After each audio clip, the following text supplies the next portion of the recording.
ahora sí, con los sonidos de la humedad, presentamos formalmente ya a Fernando Santulo, músico, compositor uruguayo, que muchos lo habrán conocido como el vocalista del Peyote Asesino, otros como colaborador habitual de Bajo Fondo y también como solista a través de sus 2 discos anteriores.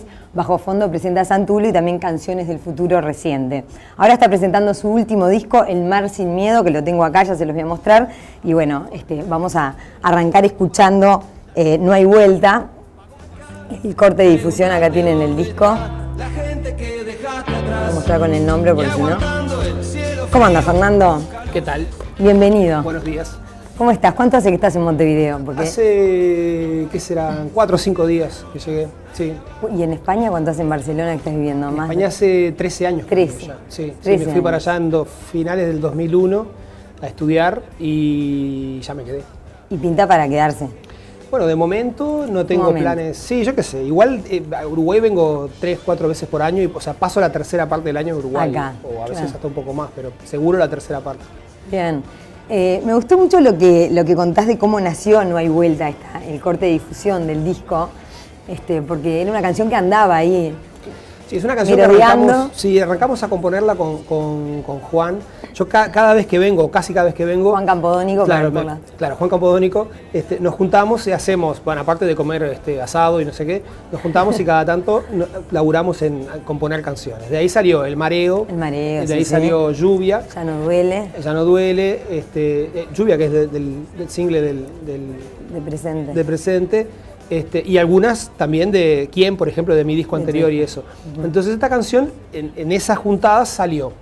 Y nunca habíamos encontrado, estaba la idea, estaba más o menos la estructura, una idea, un boceto de arreglo, pero nunca habíamos logrado avanzar más allá. Sobre todo porque no había un estribillo contundente, había ideas melódicas, pero no había... Faltaba el estribillo, que es clave. Y sin estribillo no tenés canción. Ahí está. O sea, tenés un proyecto de canción. Y estaba eso, era un proyecto de canción. Y en un momento... después de que estaba como en stand-by la canción, cuando empecé a revisar canciones nuevas, dije, pero esta canción está buenísima, habría que hacer algo. Pero sería sin que se me ocurriera nada. Entonces le mandé la letra a un amigo mío que se llama Gabriel Varela, que es él escribe a veces para murgas y eso, y que tiene una sensibilidad cercana al género o a los géneros que toca la canción, ¿no? Y me devolvió de inmediato unas frases, así, lo que es el estribillo. Y en cuanto llegó la letra, dije, chao, esto está... Y aparte todo encajaba para hacer el fraseo y la melodía y todo. Entonces, como que eso destapó el proceso.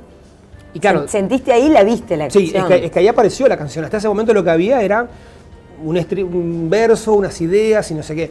¿Se da sin preciso como de que tenés las partes y de pronto hacen clac, clac, clac, clac? No, es bastante más aleatorio. Hay veces en las que todo ocurre de inmediato. Hay canciones de este disco que se hicieron... más allá de que después se hicieron en 2 días. Y hay otras que estuvieron 2 años dando vuelta entre distintos discos duros, hasta que al final fue decir, bueno, a ver, vamos a hacer algo con esto. ¿Y ahí? Y ahí cuando estaba todo más o menos montado, empezó otro proceso, que es el de esa canción estaba escrita como una maqueta, ¿no? Mucho teclado, mucho sintetizador y mucha cosita para hacerla sonar precariamente. Entonces... lo que hubo después que hacer fue esa canción traerla al sonido que yo quería para el disco, que era un sonido que no tenía nada que ver con el que estaba en la maqueta, que era como mucho más digital. Entonces hubo que traer la canción al sonido de la banda tocando. Y bueno, yo creo que se logró bastante. Es una canción distinta del resto de las del disco en el sentido de que es como más evidentemente uruguaya, más murguera o algo así. Pero además entra Pinocho Rutín, ¿no? Bueno, tiene 2 invitados. Ahí va, clave, ¿no? Yo al Pinocho lo conozco desde hace un montón de años. El Pinocho fue el primer tipo que me metió en un estudio de grabación cuando él estaba grabando voces en Brindis por Pierrot.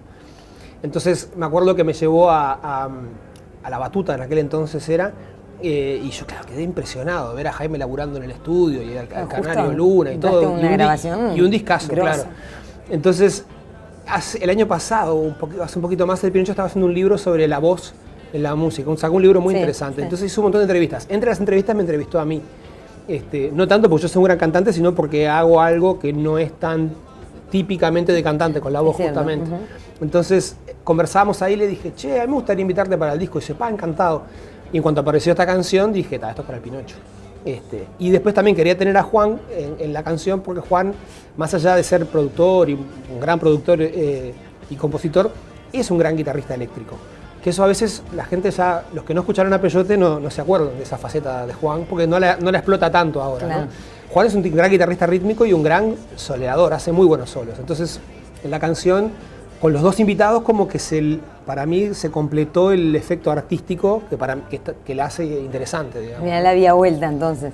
Al final, bueno, sí, al final había vuelta. Al final había vuelta. No hay vuelta, a pesar de lo que vuelta. asegura la letra, había vuelta. Claro.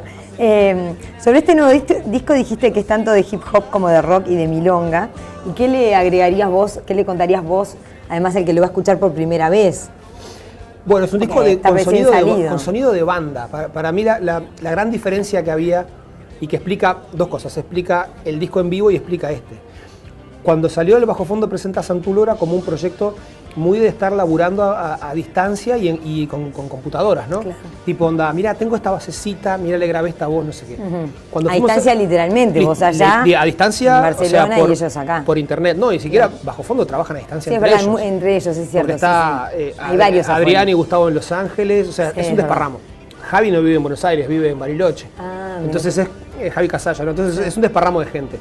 Y a la hora de hacer el disco, claro, todo el mundo grabó sus partes, no sé qué, pero nunca hubo como un proceso de desarrollar los arreglos más allá de lo que estaba ya planteado en las maquetas. Claro. Entonces quedó un disco como muy hip hop, en el sentido de que es como muy de estudio y muy de digital.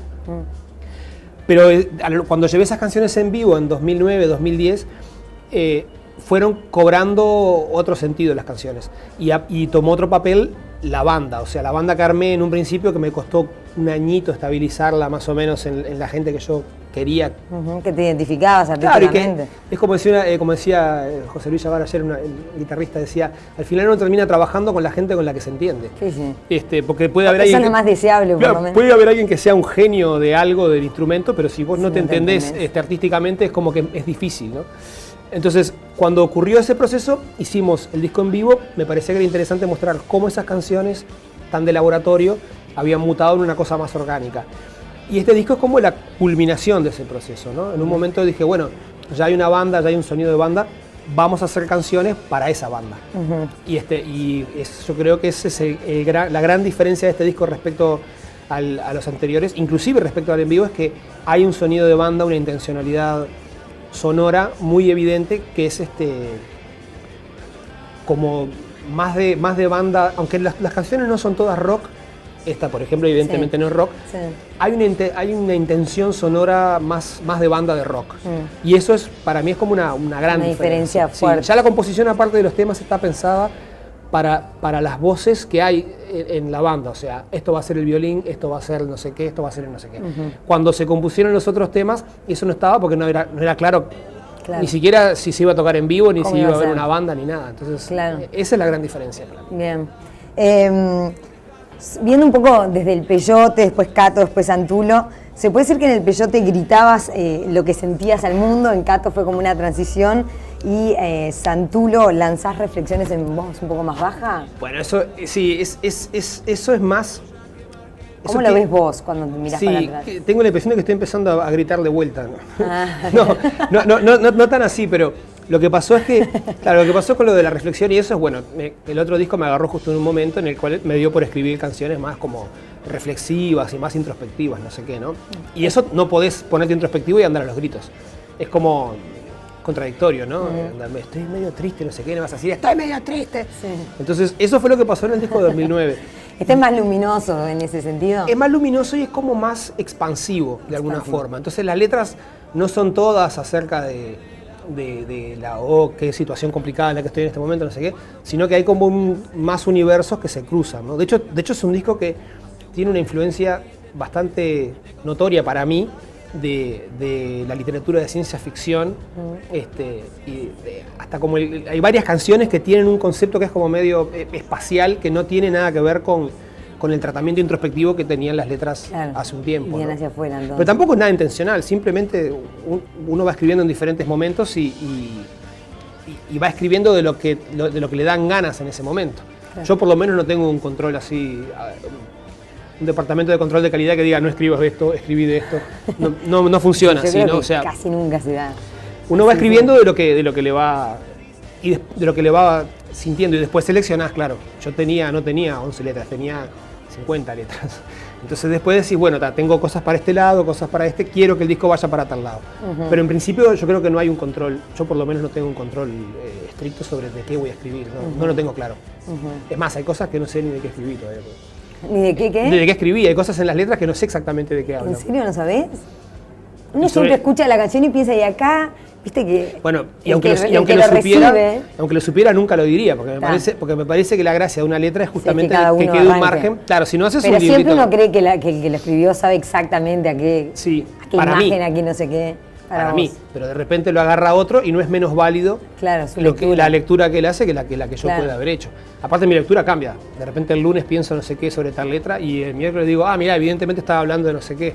¿Pero te siguen gustando? Ahora estabas viendo La Humedad y estabas como disfrutando de la canción. ¿Te siguen gustando o hay momentos en que uno se harta un poco? No, a mí lo que me pasa es... Porque hay gente que saca algo muy creativo y muy importante y después, con el paso del tiempo, como que lo deja de valorar porque está en otro momento. Después se convierte en algo repetitivo, pero en mi caso, por ejemplo, no toco tanto como para llegar a aburrirme de los temas. O sea, si yo me embarcara en una gira de 50 fechas, seguramente a partir de la fecha 15 no querría cantar las canciones, pero como nunca me pasó eso, o sea, yo agarro y vengo a Uruguay, hago 3, 4 fechas, desaparezco 2 meses, hago 3, 4 fechas, entonces no llegué a aburrirme las canciones. Y además, lo que te contaba, al haber ido apareciendo una banda estable, las canciones fueron mutando. Claro. Y esa mutación le fue dando otras cosas que no estaban. Entonces aparecieron diferentes dinámicas, intensidades, y no llegan a aburrirme. Igual, confieso que ya tengo un montón de ganas de empezar a tocar los temas nuevos, ¿no? O sea, un montón de ganas. Claro. No porque me tengan aburrido los anteriores, pero sí porque estos no los he tocado y los percibo, los siento interesantes para hacer en vivo, ¿no? Claro. Este disco además lo hiciste a través, en parte, de una financiación colectiva, a través de una plataforma llamada Ideame, y lo presentaste de este modo. Vamos a repasar. Aguantando el cielo frío, busca luces. Cuando se mira hacia afuera.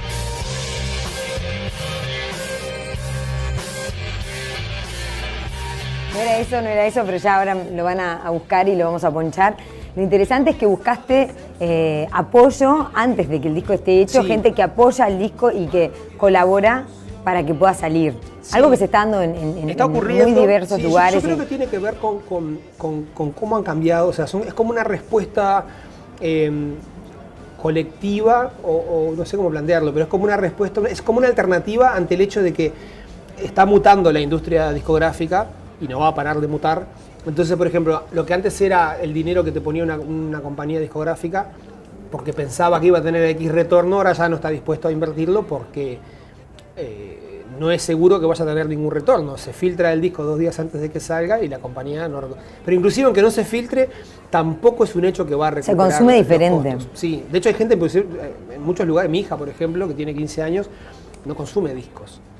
Consume canciones. Claro. Y cuando se arma una selección de temas en el iPad, son temas, no son discos. Entonces, eso ya cambió. Claro. Y la financiación de los proyectos también cambió. Lo interesante para mí que tiene el crowdfunding, la financiación colectiva, es que modifica de alguna forma, esto ya lo dije alguna vez, modifica los roles. Claro, no es tan simple el hecho de yo soy consumidor de cultura, salió el disco, voy y me lo compro. Alguna gente sí hace eso con los discos, pero otra gente es como que está invirtiendo en que el hecho vaya a suceder. Hace una apuesta por el artista. No compra el producto final. Como que te apoya para que lo puedas sacar también. Claro, porque le interesa. Y de alguna forma se convierte, en ese acto se convierte en parte del proceso. Claro, cambian cambia la verticalidad de antes. Ya no es una cosa tan lineal. Este disco, por ejemplo, gracias al crowdfunding ocurrieron cosas que están directamente en el sonido y en el arte. O sea, este disco se pudo masterizar en Estados Unidos porque hubo un crowdfunding, porque las otras fuentes de financiación, que tampoco son, una parte son adelantos que da el sello, otra parte es el FONAM, que te pone algo de dinero. ¿Por esta vía conseguiste el 70% más o menos? Por esta vía no. Esta vía, el pasa es que el crowdfunding hay varias modalidades. Si tu única fuente de financiación va a ser el crowdfunding, hay una modalidad que llaman todo o nada. Ah, sí. O llegás o se devuelve. O se devuelve. Sí. En este caso, como habían otras financiaciones, no tenía sentido hacerlo todo o nada porque el disco se iba a hacer igual. Claro. Entonces, lo que planteamos fue el todo suma. Alcanzamos el 75% de lo que nos habíamos planteado en el crowdfunding.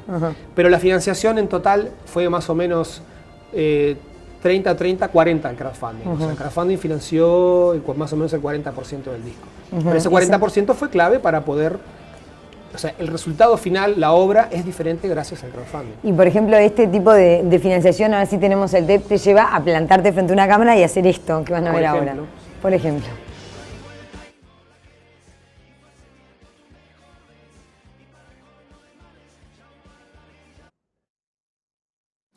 Hola, mi nombre es Fernando Santulo, soy músico, soy miembro de Peyote Asesino y colaborador de Bajo Fondo, para quienes compuse las canciones El Mareo, interpretada por Gustavo Cerati, y Lluvia, que es su más reciente single.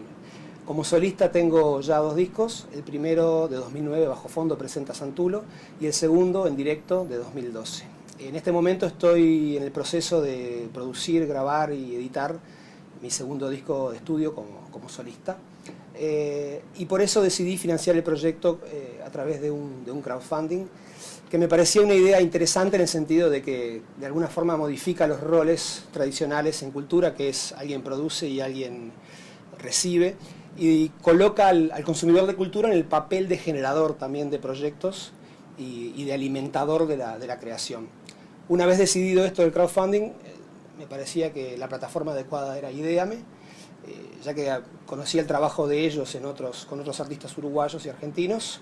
Y bueno, decidí hacerlo con ellos, y en el rubro recompensas a las personas que colaboren con el proyecto, con llevarlo adelante, están desde discos autografiados, camisetas, créditos en el disco, shows, participación en shows y hasta un mini concierto acústico de Santulo en un lugar a elegir.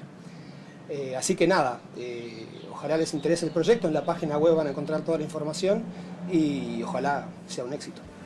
La ceniza y por olvidar vos tengas prisa. Estás presentando tu proyecto y también de algún modo te obliga a salir a conquistar también, ¿no? A seducir gente para que se sume. Es que la gracia del crowdfunding es no plantearlo para mí como si fuera una chapa para el vino. Si lo planteas como una chapa para el vino, no le das ningún estímulo, o sea, lo estás convirtiendo en tirame una moneda y yo después... De onda, claro. Y no es de onda, para mí la idea es onda. Vos con esto podés ser un activo colaborador de que existan los proyectos culturales. Claro. No es nada, esperar por otros. Claro, no, o sea, no esperar así, che, porque aparte este disco, es verdad, yo este disco en un momento como dije, bueno, si no lo saco, lo financio de alguna manera X, se puede postergar eternamente, porque si hasta que yo no tenga la plata o hasta que no convenza al sello de que apueste tanto, hay como unos ciertos mínimos para hacer un disco. Por lo menos el disco que yo tenía en mente, se puede hacer un disco con mucho menos dinero, pero no era el disco que yo quería hacer. Entonces el crowdfunding de alguna forma como que modificó los roles en la interna de este propio disco, y estuvo bueno haber convencido a más de 150 personas de que creyeran en que yo, en lugar de irme a las Bahamas con la guita, iba a hacer un disco, ¿no? Claro. Por ejemplo. Si no te iban a ir a buscar. Totalmente. ¿Reconoces que tu música sigue teniendo ese anclaje fuerte en el Río de la Plata, aunque has vivido la mitad de tu vida fuera del Río de la Plata? Prácticamente. Sí. Porque tuviste, vamos a contar por el que no sabe, después, ahora lo vamos a repasar un poco más de cerca, pero 9, 10 años en México, vas 13 en Barcelona y 2 más el viaje a México de Estados Unidos. Sí. Pero digamos que en Uruguay viví, la mitad. Lo que pasa es que la parte de cuando era niño no tengo tampoco unos recuerdos muy claros, pero después, ya de adulto, viví cerca de como más de 15 años en Uruguay. Lo que pasa es raro, el anclaje musical mío tampoco tengo control sobre eso, o sea, puedo decidir si hago algo un poco más rockero, un poco menos rockero, poco, pero tampoco tengo, no puedo predefinir, o sea, no puedo plantearme una estrategia de marketing previa a la creación de la canción. En todo caso, después de que la hice, veré a quién le puede interesar, pero el arranque es algo de la que canción... está en vos, y claro. La pregunta mía era si tiene que ver con la identidad. ¿Por qué pensás que uno... Con mi identidad, sí. O sea, yo cuando llegué de México, en el 80 y pico, adolescente, digamos, en México venía de curtir un montón de música anglo, que llega con muchísima facilidad. Claro, está muy cerca. Pero también había empezado a escuchar, porque había muchos gente de América Latina, había empezado a escuchar, por ejemplo, rock argentino, etcétera, ¿no? Había empezado a escuchar alguna cosa también de Uruguay, alguna cosa de Jaime, pero sí, cuando llegué acá y quedé como inmerso en ese, que aparte en el 85, por ahí, en el 86, empezaron a hacerse los festivales masivos, entonces, por ejemplo, pude ver a Estómagos, Fernando Cabrera, a Jaime Ross, un montón de cosas que ahora de golpe las son como más estables y más consagradas, pero en aquel entonces era como bastante novedoso. novedoso. Por la época, salía de la dictadura. Y a la vez muy pro, México tenía un gran déficit de música en vivo. ¿Sí? No había, o sea, no había muchos shows, no había artistas internacionales. Entonces llegar a Uruguay fue como poder, yo qué sé, me acuerdo la vez que fui al Velódromo a ver a Baglietto, por ejemplo, que ahora ni siquiera me interesa Baglietto, pero me acuerdo que fui a ver a Baglietto y el show era impresionante, las luces, todo, había una dinámica del espectáculo que yo no había visto nunca en vivo.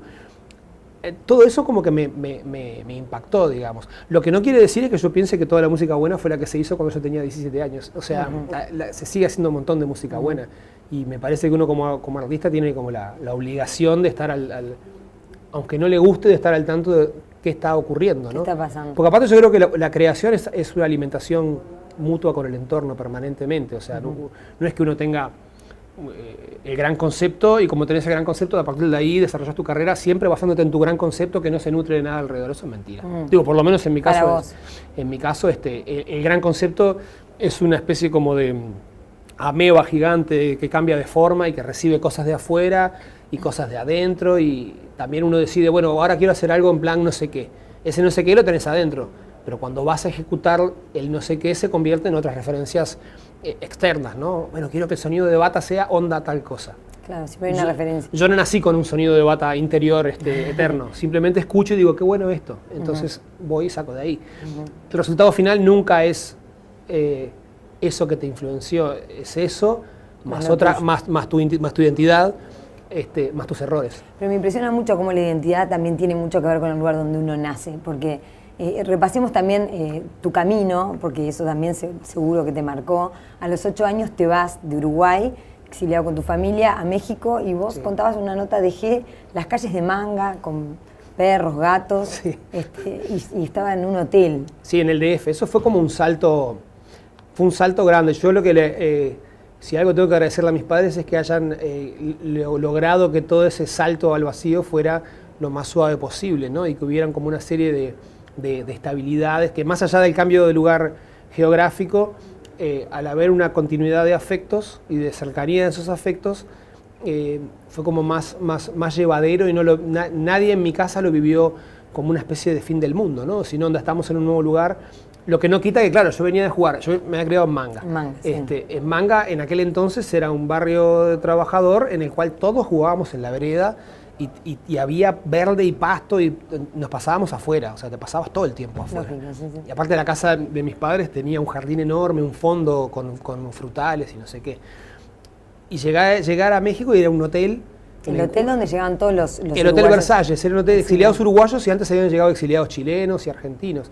Y era un hotel que estaba muy bien, o sea, era de una generosidad importante, ¿no? Vos llegabas y durante 3 meses tenías alojamiento y comida para vos y tu familia. Entonces, claro, ahora que me fui a España no tuve alojamiento y comida durante 3 meses en un hotel. Y estaba muy bien, pero para mí fue como un salto grande, ¿no? O sea, pasé a jugar con soldaditos en un canterito que tenía el hotel en la entrada, de tener perros y bichos por todos lados. Pero bueno, yo qué sé, al final eso también terminó siendo parte de mi identidad. Yo me convertí en un bicho de ciudad a partir de vivir en el DF. Entonces, nunca sentí que toda la estancia en México fuera como algo trágico, ¿no? Si era la feo, pasaste bien igual. Yo me crié como porque acá habrás dejado también un montón me crié de como tiempo. mexicano, o sea, digamos, yo no tenía esa contradicción. Sí estaba claro que éramos uruguayos y que estábamos exiliados y que no sé qué, pero como no era claro ni siquiera cuándo se iba a poder volver, porque en el 78 no era claro qué iba a pasar con la dictadura ni nada,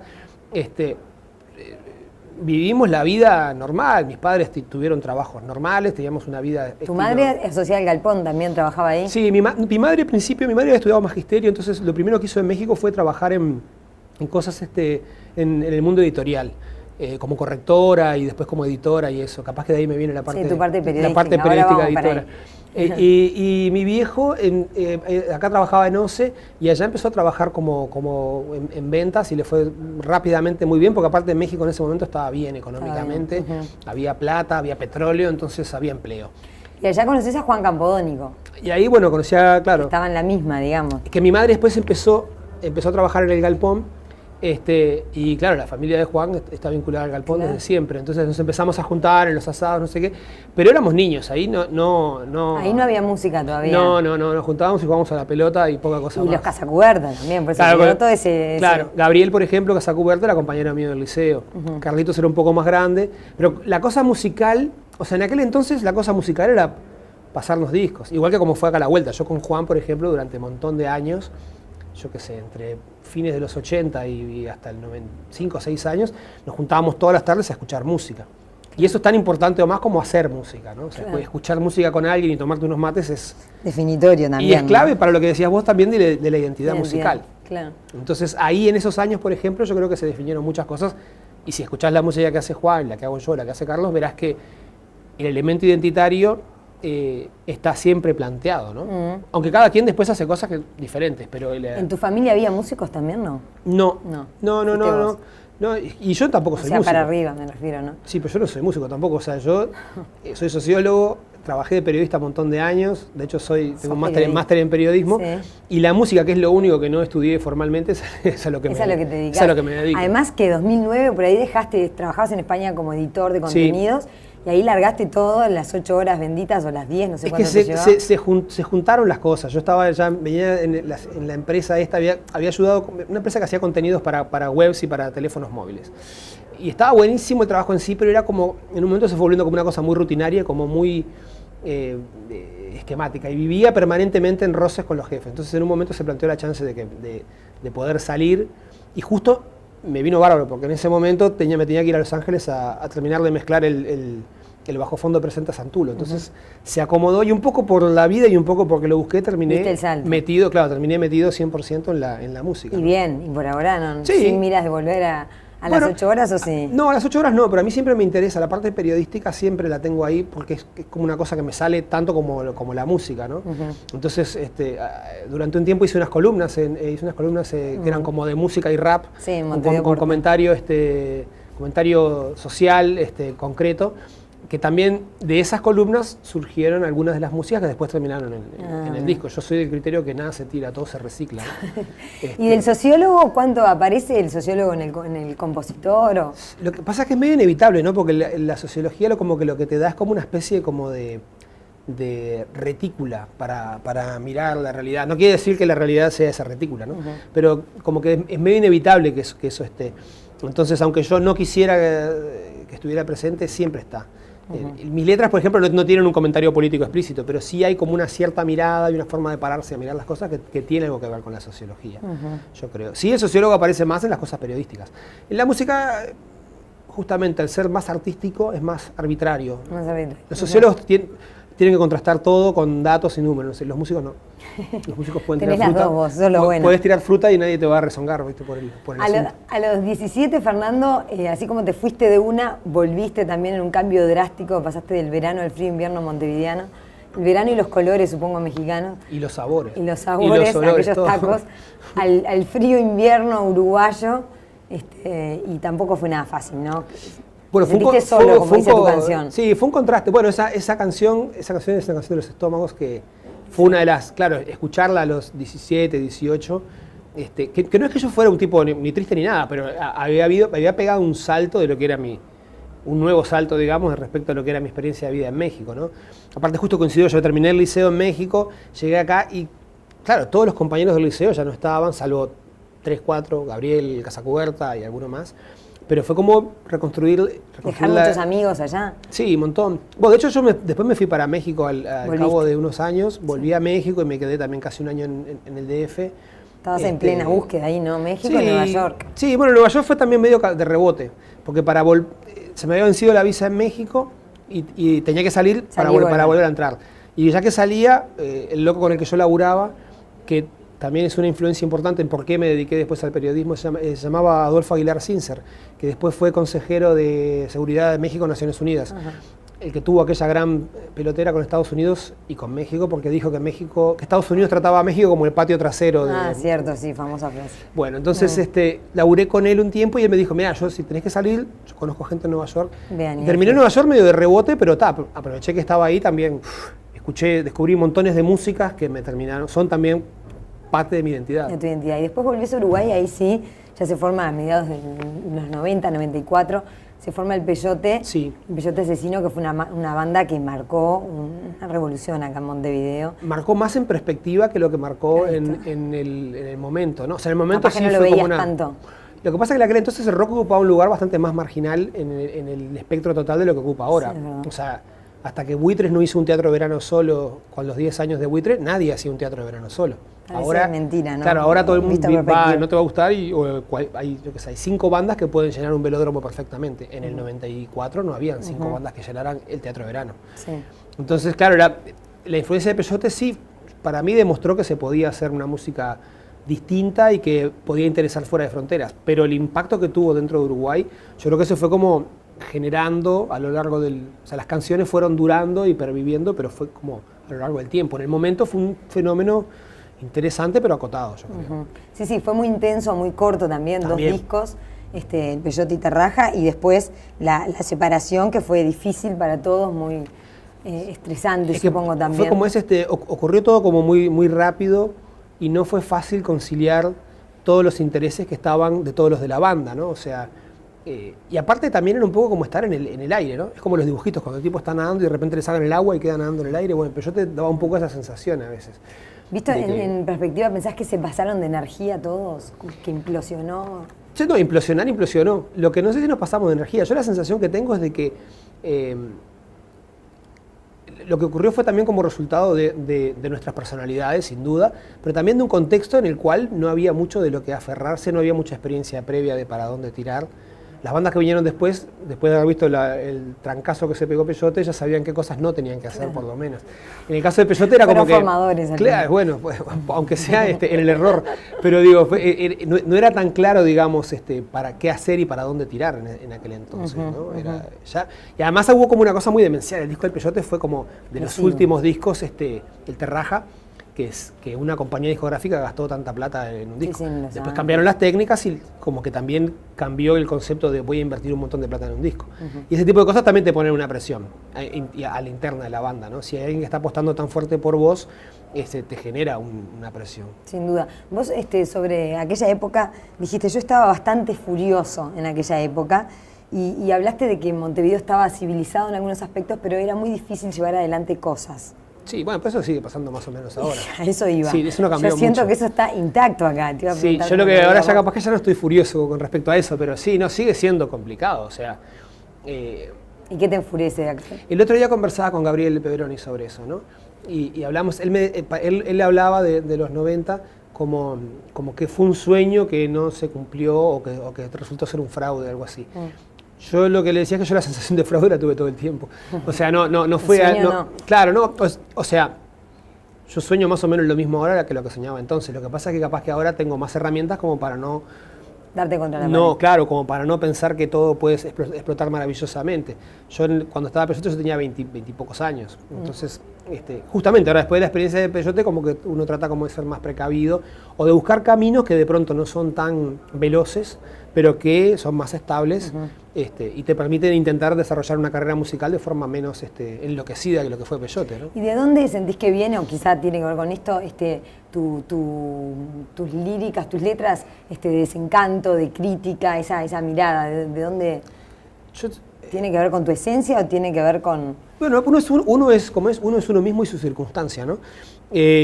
Yo creo que tú, por ejemplo, no quiero ponerme psicoanalítico, pero si estudié sociología, algo debe tener que ver con el hecho de que me tuve que ir de Uruguay y luego volver y no sé qué. O sea, querés entender qué son los procesos sociales, ¿no? O sea, por qué ocurren las cosas, por qué hacen que la gente viva mejor, peor, vaya para acá o para allá.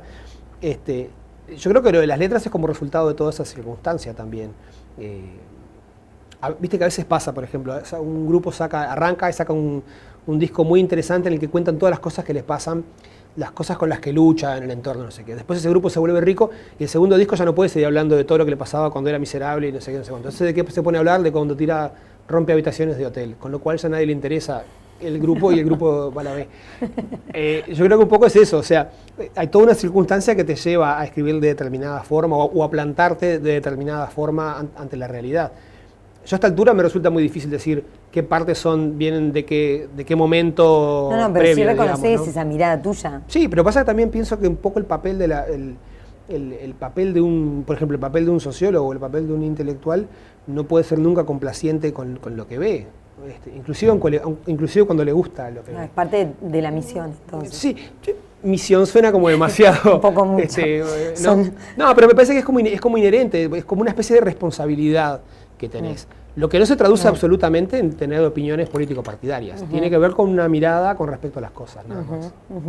Bien, repasábamos un poco esa disolución del Peyote, pero después, unos 5 años después, te empezás a reencontrar con Juan Campodónico, que ha sido y sigue siendo, supongo que como un hermano tuyo. Después Sí. justamente volvés con Bajo Fondo, presenta Santulo, muy de la mano de él. Claro, es que los dos. artísticamente con Juan siempre ocurrieron cosas, aparte de juntarnos a tomar mate y conversar de la vida, que eso está, pero de ahí no se, o sea, eso es un amigo, de ahí no se deriva que pueda ocurrir nada artísticamente. Con Juan siempre ocurrió algo interesante artísticamente. De hecho, cada una de las colaboraciones que hemos hecho han tenido, o son las canciones que son single de los discos en los que aparecen, o por lo menos a los otros dos nos dejan muy contentos el resultado, ¿no?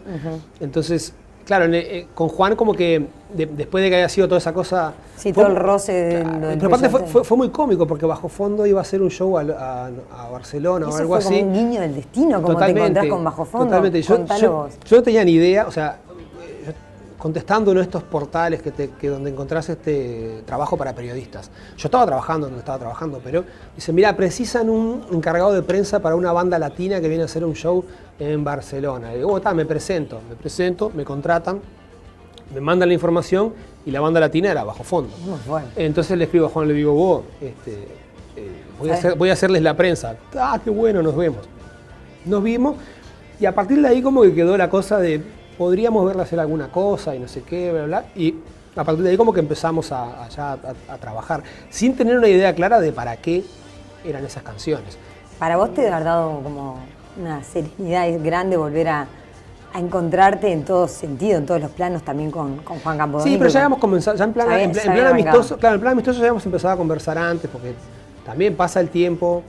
Me acuerdo de una frase que escribió cuando estábamos en todas esas peloteras, escribió Carlitos Casacuberta una frase que estaba buena, que decía, los afectos prevalecen y el tiempo se encarga de poner las cosas en su lugar. Y efectivamente terminó siendo así, o sea, al final los afectos pasaron por encima de las discrepancias que hayan habido en aquel momento, y de hecho Peyote se terminó juntando en el 2009 para hacer unos shows como esos shows grandes que nunca hicimos. Eso fue muy emocionante. Aparte fue también una sobrecarga de trabajo importante porque en ese momento yo estaba terminando de hacer el disco solista, entonces fue como hacer un montón de cosas en un periodo, cosas importantes y fue como sanar la herida, esos toques nuevos. Yo creo que ya estaba sanado. Los toques lo que fue como la chance de sacarnos las ganas de hacer, porque nosotros en el 99 nos separamos, en el disco salió en octubre del 98. Tocaron muy poco. Hicimos 4 shows medio que de morondanga y el grupo se disolvió, entonces los toques del 2009 fueron como la chance de hacer ese show bien producido, grande, y para que un montón de gente viera esas canciones que nunca habíamos podido hacer. Entonces fue como, confieso que tocar, o sea, arrancar a cerrar el Pilsen y que ver esa cosa infinita de gente saltando. Un compañero que tiene 20 y pocos y decía, no, mi banda preferida, el Peyote, y él era un bebé cuando... Sí, eso me pasó también cuando estábamos grabando el disco, que viene un chiquilín que tocan los 4 pesos de propina y me decía, no, porque cuando tocaron la otra vez mi padre no me dejó ir porque yo era menor. Le digo, ¿cuando tocamos cuándo?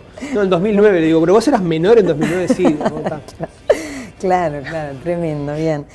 Agustina, tu hija, no pidió lugar en este disco porque la verdad que al revés, no quiso más nada. No, le pedí. Porque su papel en el anterior fue tan espectacular. Claro, lo que pasa es que cuando hizo el anterior tenía 8 años. Una chiquita. Y ahora tiene 15 y ya... Es otra niña. Sí, no, es otra persona. Es una adolescente. No me escuché decirle niña. Claro, ¿verdad? La niña que aparece en el video ya no es. Claro. Qué emocionante también eso para vos de haber sido, ¿no? Sí, eso fue muy... Y aparte fue como muy natural, ¿no? De la misma forma que ahora tampoco le quise insistir porque si no tenía ganas de hacerlo. ¿Medio le tiraste alguna línea? No, le dije, no, mira, tengo una canción que me gustaría que rapearas vos este cachito.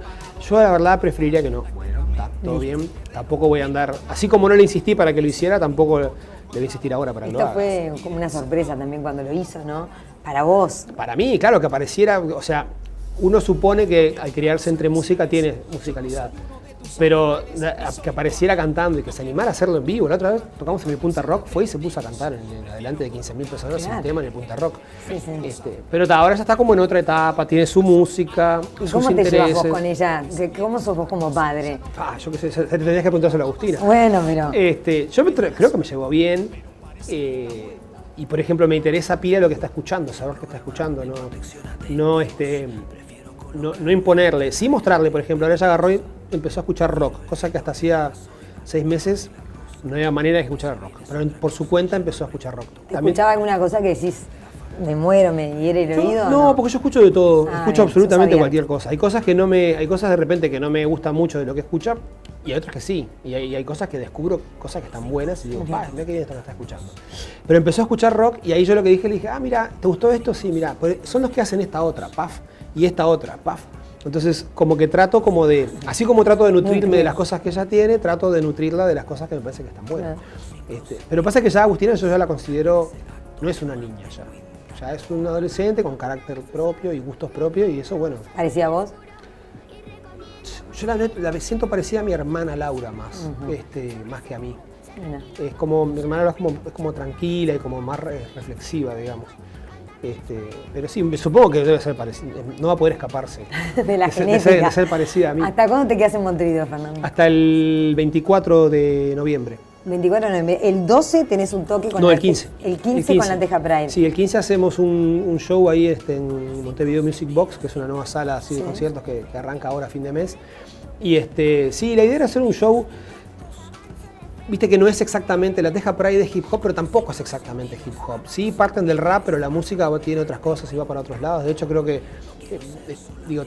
se meten con otros géneros. Entonces, estaba bueno hacer un show con gente con la que tenés afinidades estéticas y ver cómo está esa nueva sala también, ¿no? Que está bueno Sí, tocar, sí, sí. descubrir y tocar en lugares Novedoso. que estén buenos.